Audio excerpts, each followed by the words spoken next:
Bonsoir à toutes et à tous, voici les tops et les flops des Bleus pour ce France-Albanie. Critiqué après son match en dedans contre la Roumanie, Antoine Griezmann mérite d'être mis en lumière ce soir. Son but permet aux Bleus de prendre l'avantage en toute fin de match et donc de se qualifier pour les huitièmes de finale de l'Euro. Entré en jeu à la place de Kingsley Coman, qui n'a pas démérité, l'attaquant de l'Atlético Madrid a été au bon endroit, au bon moment pour couper victorieusement de la tête la trajectoire du centre d'Adil Rami, de quoi redonner le sourire au chouchou du public tricolore.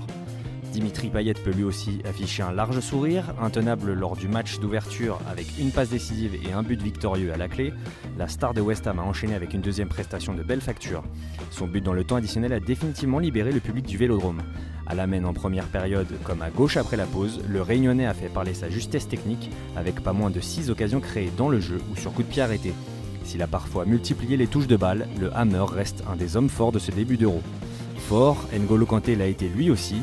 Toujours aussi précieux à la récupération, le milieu de Leicester a touché 86 ballons plus que n'importe quel autre joueur sur la pelouse. L'ancien Canet ne cesse d'impressionner par son impact dans les duels. Il semble également se libérer offensivement au fil des matchs, comme en témoigne sa tentative à la 83e minute lorsque la décision était encore à faire. Une très grosse personnalité. Côté déception, difficile de ne pas citer Anthony Martial. Aligné d'entrée, le Mancunien s'est montré disponible sur son aile gauche, souvent trouvé par Dimitri Payet. Seulement, l'ancien monégasque n'a presque jamais fait les bons choix balle au pied, manquant de spontanéité et de clairvoyance dans l'utilisation du cuir. Une prestation à oublier, sanctionnée par un remplacement dès la mi-temps.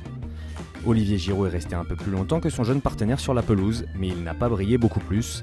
Le gunner d'Arsenal a eu beaucoup d'occasions, souvent servi dans de bonnes conditions par Payet notamment, mais à chaque fois, le numéro 9 des Bleus a raté la mire, trouvant au mieux le poteau. Moins inspiré dans ses déviations, il a cédé sa place à un quart d'heure de la fin à André-Pierre Gignac. Enfin, Patrice Evra a rendu une copie en deçà de ce qu'on est en droit d'attendre de lui. Face à une Albanie qui pensait surtout à bien défendre, il a laissé beaucoup trop d'espace à ses adversaires Issaï et Lila qui se sont procurés des situations dans son dos en première période. Malgré un bon centre pour Giroud à la 77e minute, il n'a pas non plus apporté suffisamment offensivement pour relever son bilan.